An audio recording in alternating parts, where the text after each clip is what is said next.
Parashat Shoftim. Quand, arrivé dans le pays que l'Éternel ton Dieu te donne, tu en auras pris possession et y seras bien établi, si tu dis « Je voudrais mettre un roi à ma tête », à l'exemple de tous les peuples qui m'entourent, tu pourras te donner un roi, celui dont l'Éternel ton Dieu approuvera le choix. C'est un de tes frères que tu dois désigner pour être ton roi. Tu n'auras pas le droit de te soumettre à un étranger qui ne serait pas ton frère. Seulement, il doit se garder d'entretenir beaucoup de chevaux et de ne pas ramener le peuple hébreu en Égypte pour en augmenter le nombre, l'Éternel vous ayant déclaré que vous ne prendrez plus ce chemin-là désormais. Or, quand il occupera le siège royal, il écrira pour son usage, dans un livre, une copie de cette doctrine en s'inspirant des pontifes descendants de Lévi. Deutéronome 17. Le traité Sanhédrin va traiter du problème de la nomination du roi. Israël a reçu l'ordre qu'en prenant possession du pays d'Israël, il pourra alors désigner un roi. Cette mitzvah est en bonne place parmi les 613 commandements. Toutefois, il est difficile de comprendre alors l'opposition farouche du prophète Samuel à la nomination du premier roi des Hébreux, Saül. La problématique se résume ainsi. Qu'est-ce qui est déterminant? Le texte de la Torah, tu pourras te donner un roi, ou le texte du prophète Samuel qui manifeste son désaccord avec l'aspiration populaire. Tous nos sages sont unanimes pour dire que l'intronisation du roi est en soi une chose nécessaire. Seul Abrabanel contre tous proclame que la royauté n'est pas une chose nécessaire. Abrabanel reprend un à un des arguments avancés par les partisans de la royauté. Il essaiera alors de prendre le contre-pied de ces hypothèses en dénonçant les abus du pouvoir. Nos sages avaient à cœur de comprendre les motivations du prophète Samuel, qui s'était opposé farouchement à la nomination du roi. Pourtant, nous venons de le dire, c'est une mitzvah de la Torah. Selon le Sifri,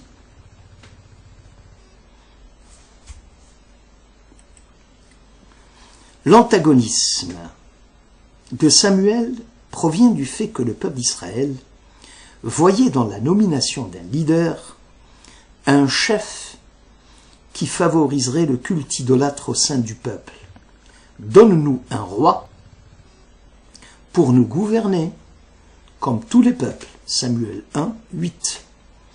Dieu lui-même reconnaît les tendances idolâtres d'Israël.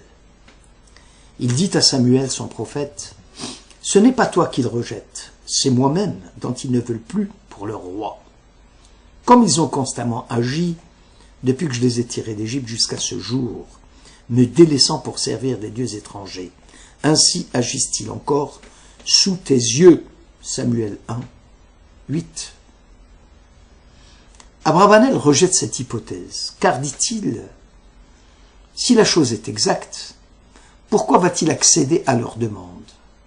Le Seigneur dit à Samuel, défaire à leur demande, donne-leur un roi, ou encore, demain à pareille heure, je ferai venir à toi un homme du pays de Benjamin, et tu l'oindras comme étant le chef de mon peuple Israël, et il délivrera mon peuple de la main des Philistins. Samuel 9. But de la monarchie est donc le salut du peuple, et non l'idolâtrie, dit Abrabanel. Selon le Tosefta, rapporté dans le traité Sanhédrin 20, la désapprobation du prophète Samuel proviendrait de la mauvaise intention prêtée au peuple, qui souhaitait un roi à l'instar des nations, et non dans un but d'accomplir une mitzvah. Abravanel rejette cette argumentation en soutenant que la Torah elle-même stipule dans les mêmes termes la nomination du roi. Je voudrais mettre un roi à l'exemple de tous les peuples qui m'entourent, Deutéronome 17. La troisième proposition avancée par le RAN est celle de demander à un monarque qu'il soit en même temps un juge. Si le peuple souhaitait un roi, il n'avait pas à définir les compétences de celui-ci. Le pouvoir judiciaire est laissé à la seule compétence des juges, et non au monarque. Abravanel rejette aussi cette théorie, en affirmant que le monarque était au-dessus de ses sujets, qu'il exerçait son pouvoir au nom des sujets qui autorisent son exercice par le pacte social. C'est au souverain et nul autre que lui que le pouvoir a été confié. Il est le garant de l'ordre et de la sécurité. Et de ce fait, les hommes renoncent à leurs droits et confient l'exercice à ce tiers, en l'occurrence le monarque. La théorie de Nachmanide, développée dans la section Vaïchi, rapporte que la désapprobation de Samuel a pour origine le rejet du prophète de Dieu et de son pouvoir de juge. Abravanel justifie le renvoi du prophète. En effet, les juges nommés par Samuel n'étaient autres que ses propres enfants, dont la conduite laissait à désirer. Abravanel avance même l'idée que, si l'intronisation du roi est une mitzvah obligatoire, pourquoi Josué, le conquérant de la terre d'Israël, ne l'a-t-il pas fait une fois la conquête terminée? La théorie d'un pouvoir politique fort est nécessaire. La question est, pourquoi les hommes accepteraient-ils de se soumettre au pouvoir d'un homme placé au-dessus d'eux? Ici, il y a lieu de distinguer la monarchie de droit divin, où le pouvoir politique provient de Dieu. Pour cette raison, il serait sacrilège de lui désobéir et même d'en débattre avec lui. Souvent, ce monarque détient un pouvoir absolu et tente de concentrer entre ses mains toutes les formes du pouvoir.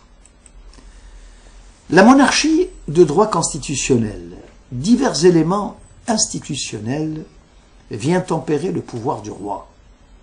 Il peut s'agir d'une constitution qui limite l'autorité du pouvoir ou d'un parlement devant lequel le monarque devra répondre de ses décisions. Imaginons, comme une fiction théorique, un État dans lequel les hommes se trouveraient abstraction faite de tout pouvoir, de toute loi. Dans cet État, les hommes seraient gouvernés par leur seul instinct de conservation. Très vite, cela va tourner en rivalité, en conflit, en guerre. C'est pour dépasser ces rivalités que les citoyens vont remettre leur pouvoir entre les mains du souverain.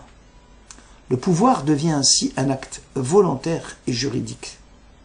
Très certainement, dit Abravanel, que le peuple cherche un monarque qui susciterait le pouvoir absolu, sans pour autant être un pouvoir ni arbitraire, ni despotique.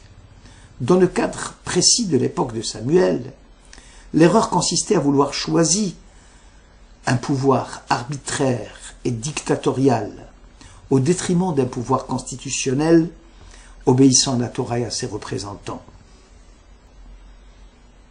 Abravanel, on le voit, en avance sur son temps, fustige le pouvoir monarchique et attaque violemment les partisans de la monarchie qui prétendaient que la royauté assurait la continuité de l'État, la cohésion sociale et la non-interruption de la souveraineté qui assure ordre et sécurité.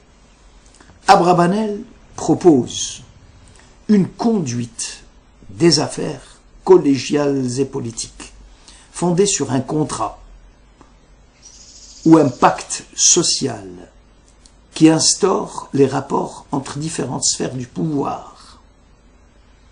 C'était bien avant Jean-Jacques Rousseau. L'investiture suprême serait tournante. C'était bien avant Montesquieu.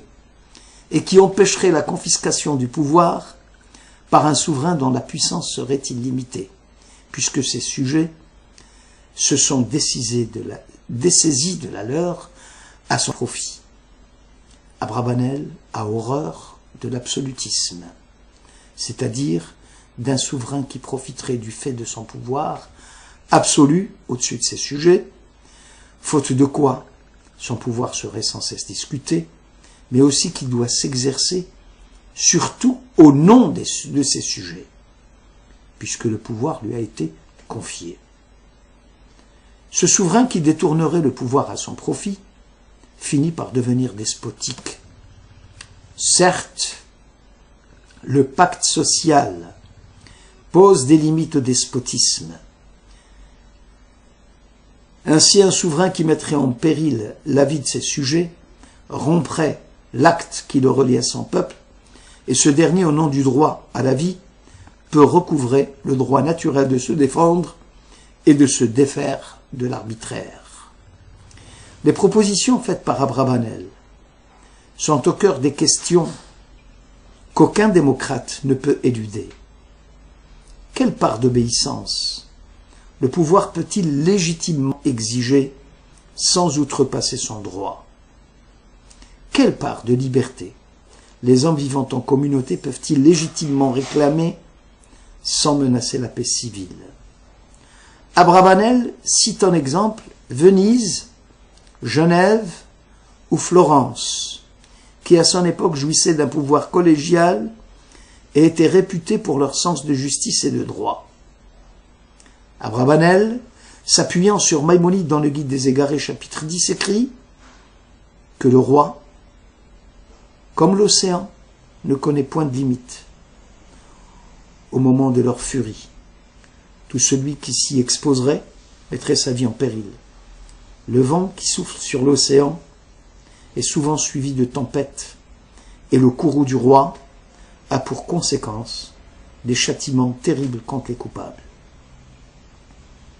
En réalité, il n'y a rien, dit Maïmonide, à gagner à confier l'organisation de la cité, du gouvernement des affaires publiques, du système législatif qui régit cette organisation et de la répartition des pouvoirs entre les mains d'un seul homme, en l'occurrence le monarque. En réalité, le monarque n'a été intronisé que pour exercer le pouvoir dans l'intérêt général. Situé au-dessus des individus et des groupes, il prétend arbitrer leurs différends ou régler les conditions de leurs accords. Mais cette position, qui en garantit la justice et le droit, est aussi celle qui fait peser la menace d'une scission entre gouvernants et gouvernés. Tout monarque tend à user du pouvoir au-delà de ce pourquoi il lui a été confié. Aucun pouvoir n'est légitime s'il ne permet la libre expression des désaccords et une opposition. Jamais aucun exégète juif n'a été aussi violent dans la dénonciation du pouvoir monarchique comme l'a été et comme le fut Abravanel. Abravanel pense que même si les nations du monde cherchent à se soumettre à l'autorité d'un souverain, Israël n'a aucun intérêt, dit-il, à vouloir se doter d'un roi. Pourquoi faut-il se doter d'un monarque? Il y a 3 raisons. Pour conduire les guerres, pour légiférer et rendre la justice, pour sanctionner les contrevenants et les hors-la-loi. Cela, dit-il, reste valable pour les nations du monde qui n'ont pas reçu le message du Sinaï. Or, Israël est un défi à la souveraineté de n'importe quelle valeur créée. Le moi, l'État, le monarque. Le judaïsme qui cherche à insérer le profane dans le sacré et l'humain dans le cadre du divin, n'a que faire du pouvoir absolu, du despote. Le judaïsme déteste la force quand elle est aux prises avec la justice. Il vomit la puissance quand elle n'est pas accompagnée de pureté morale. Être juif, c'est renoncer à toute allégeance au faux Dieu. Pour diriger les combats d'Israël, n'est-il pas écrit dans Deutéronome 33 « Heureux es-tu Israël, qui est ton égal, peuple que protège le Seigneur, bouclier qui te sauve, et aussi le glaive qui te fait triompher. Tes ennemis ramperont devant toi, et toi tu fouleras leur hauteur. » Concernant la législation, il n'y a rien à ajouter ni à retrancher au message de Dieu. La foi juive est fidélité profonde à l'événement sacré du Sinaï. Dieu s'est engagé et Israël s'est engagé. Enfin, le roi, qui symbolise le pouvoir, ou la faculté d'exercer une domination en vue d'obtenir des actes qu'on n'aurait pas adoptés spontanément, et ce grâce à la forme la plus terrifiante, comme le pouvoir de vie ou de mort sur les individus, cela aussi est évoqué dans le traité Sanhedrin 46, où il est stipulé clairement que le Beth Din, tribunal rabbinique, peut utiliser la contrainte, parfois au-delà de la stricte justice, pour se faire respecter. Toutefois, si la force est un adjuvant nécessaire au pouvoir, son usage en Israël est réglé et exceptionnel. Oui, l'Éternel est notre juge. L'Éternel est notre législateur. L'Éternel est notre roi, et à lui nous lui devons le salut. Isaïe 33. Abravanel cite alors la liste des rois dévoyés d'Israël et de Juda, qui furent à l'origine de tous les malheurs d'Israël, alors que les juges d'Israël furent loyaux, honnêtes, dont la conduite morale est irréprochable. Abraham Heschel écrivait dans Dieu en quête de l'homme, « La tentation d'adorer ce qui en impose est profonde dans nos cœurs. Celle d'ériger en idole des choses auxquelles nous tenons. Il est facile d'adorer ce qui est illustre. Il est difficile de percer la mascarade de la condition et de l'être humain. » Merci de votre écoute.